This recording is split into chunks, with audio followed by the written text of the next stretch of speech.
This week's Parsha Pekudei begins with an exact financial accounting of the construction of the Mishkan of the Tabernacle. Moshe presents a detailed record of how the collected donations were used, ensuring complete transparency. This is a striking moment in the Torah, emphasizing that even the greatest of our leaders must be accountable to the people when handling communal resources. The opening verse states, Ela Pekudei Mishkan, Mishkan ha'edut asher pukad al Moshe. These are the records of the tabernacle of the pact, which were drawn up according to Moshe's bidding. The sages highlight that Moshe did not wait for questions to be asked. Rather, he proactively accounted for every contribution. The Midrash in Tanchuma explains that Moshe overheard murmurings, shmuah, rumors, of the people doubting his honesty. And so, to dispel any notion of doubt, of suspicion, he made a full disclosure of every piece of gold, silver, and copper. This principle of communal accountability is developed even further in the Talmud, in rabbinic literature. In collecting and the distribution of tzedakah, the Talmud and Baba Bava writes, Ein pochatim mishnayim legoviyei hatzdaka, no fewer than two people can collect the tzedakah, v'lo mishlosha lechiluka, and no fewer than three can distribute it. Why this distinction? Collecting money requires integrity, but the risk of corruption is even greater in its distribution. However, distributing funds affects people's lives directly, so for the Talmud, it requires a Beit Din, three leaders of the community to ensure fairness and prevent bias. The sages understood that Adam bachul al mamamno, meaning that people will do strange, hasty, ill-considered, and sometimes irrational things when money is at stake.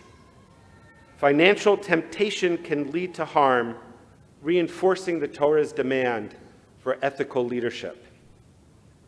Today, this principle of communal accountability seems as relevant as ever. In Israel, there are deep political divisions that are exacerbated by at least 5 key wedge issues. As Yedidya Stern, who's the head of the Jewish People Policy Institute, recently wrote in the Times of Israel, are setting the country ablaze. The government's strategy, he warns, risks overwhelming public discourse and exhausting opposition. These issues are essential to Israel today and to tomorrow. They deal with policy and decisions concerning hostages and military operations, Prime Minister Netanyahu's trial, the creation of a state commission of inquiry, the Qatari money scandal, and the concern over the decline of democracy and attacks on judicial institutions that threaten the balance of power, risking a constitutional crisis. The underlying issues are not just political disagreements, but go to the very nature of an erosion of trust in leadership. And this concern, if you've been paying any attention to the news, goes way beyond Israel. In the United States, to our south, recent revelations about the use of encrypted Signal app to share war plans with journalist Jeffrey Goldberg, who happens to be a personal friend, combined with the White House's implausible denials, have further eroded public trust in government institutions as if that weren't already on the way. And this incident raises profound concerns about transparency, national security, and the integrity of official communications. The administration's dismissal of these concerns, furthermore, only deepened public skepticism. As Jeffrey himself has noted, when secrecy replaces accountability, democracy is at risk. This pattern of obfuscation and clandestine decision-making weakens confidence in leadership and reinforces the broader anxieties about governmental accountability. And here at home in Canada, Prime Minister Mark Carney, the only prime minister never elected to office, as we know, has called for snap elections, April 28th, offering we citizens a direct means to hold our leaders accountable. This election is a crucial test of democratic engagement. As some have noted, perhaps the most important election in Canada's history in recent memory. Former Chief Justice Beverly McLaughlin stated, "Democracy depends on informed citizens who hold their leaders accountable. Voting is not just a right, it is a duty in shaping our nation's future." A democracy thrives on the trust of its citizens. The Talmudic requirement that tzedakah collectors work in pairs and that distribution is overseen by a formal committee is rooted in this very principle. No leader, no matter how well-intentioned, should be above oversight. Or as Rabbi Lord Jonathan Sachs, Zichrono Livracha, once wrote, "A free society is a moral achievement.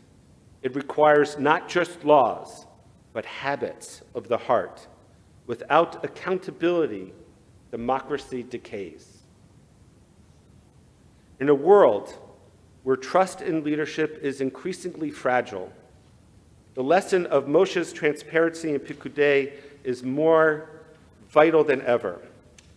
Whether in the Torah or in our modern political systems, accountability is the bedrock upon which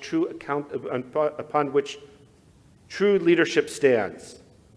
The sages remind us that even the greatest leaders, even Moshe Rabbeinu, the giver of Torah, the one who spoke panim el panim, face to face with God, is not above scrutiny. And it is through, therefore, the careful oversight of our leadership that we preserve the integrity of our communities. From Israel to the United States to Canada and beyond, the demand for transparency is not just a political plea, but a moral imperative. As citizens, we must hold our leaders accountable, not only through elections, but in our active engagement in demanding justice, fairness, and ethical governance. As we reflect on the Parsha this week, let us commit ourselves to this principle, to create a world where leadership is defined by integrity, not just authority. Again, Rabbi Sachs reminds us, without accountability, democracy decays. May we be the ones who safeguard democracy, upholding the values of justice, honesty, and communal responsibility that are at the very heart of our tradition. Shabbat Shalom.